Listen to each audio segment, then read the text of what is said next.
What's up, everybody? Welcome to another edition of Whiskey Wednesday. We're back. It's been on hiatus for a very brief period of time while we were recording some other bits, but we're back once again.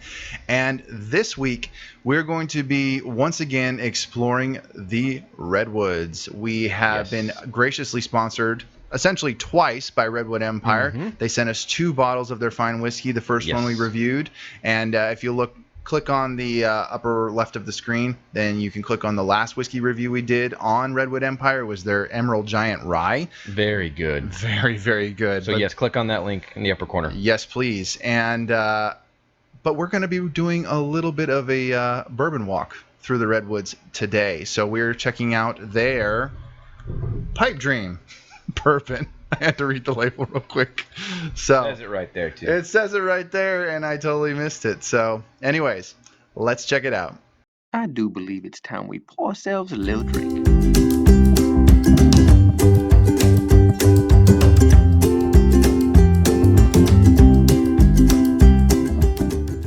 All right, guys, so let's see what this Pipe Dream is all about, and is it as good as dreams are made of? So, for this one from Redwood Empire, like I do on all of our whiskey reviews, sort of read from the bottle what the company is trying to convey and pass along through their product. This one says, deep in the patriarch forest of the Humboldt Redwood State Park, the Coast Redwood Pipe Dream rises 367 feet from the ancient forest floor. That's tall. Among the fastest growing... Tim doesn't know how to read. It said fasted. Read it the way it was printed. I wanted to say fastest. Among the fastest growing trees ever measured, its majesty and rise to prominence inspires us to reach higher in our pursuit of excellence.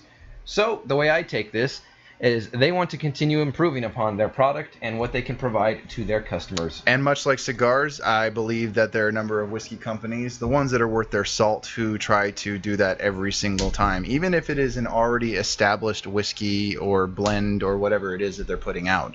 I think that is incredibly important, and I can totally appreciate a company that continues to strive for that. I think it's going to stay a Pipe Dream. I can't open it. Just when in doubt, man, get the knife out.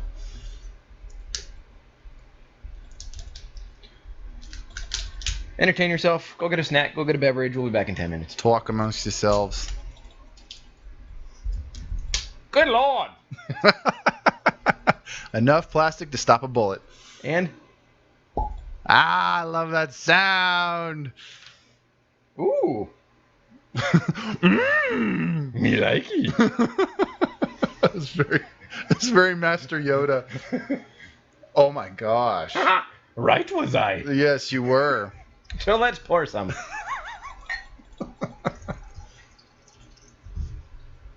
Pour the bottle.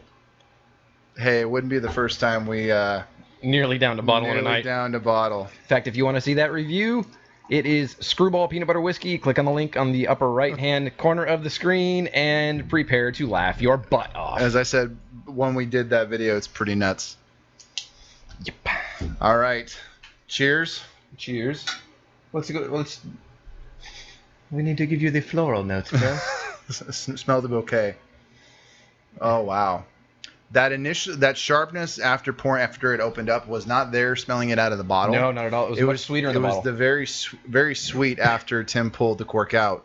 And now it's got a little bit more sharpness. Still some of that sweetness. It smelled like green apples. A little bit. It was like a sweeter fruit green apple kind of or aroma. Either like green apple or gala apples, because I hate green apples. It smells, without the sweetness, and I say a lot of things that confuse people, so go with this one, like a green apple Jolly Rancher. Almost.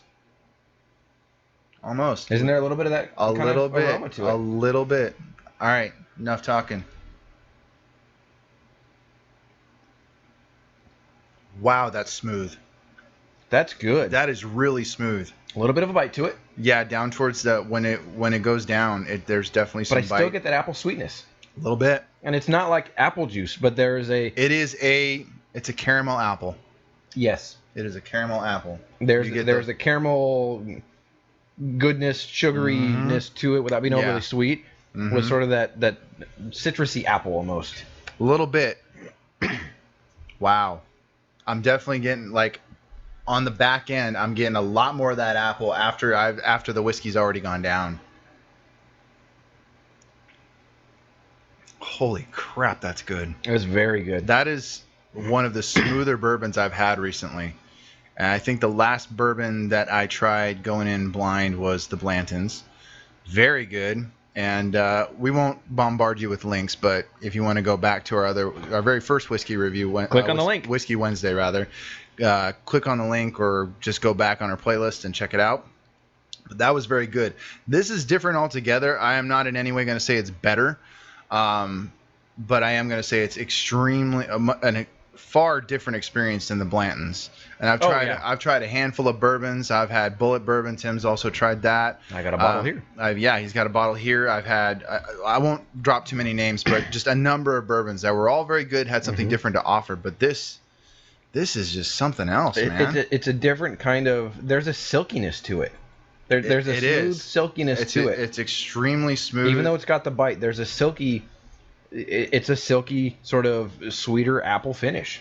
It is, and what's funny. I won't say it's like kind of got a creamy texture to it, but it's got this weird combination of mild and bite to it.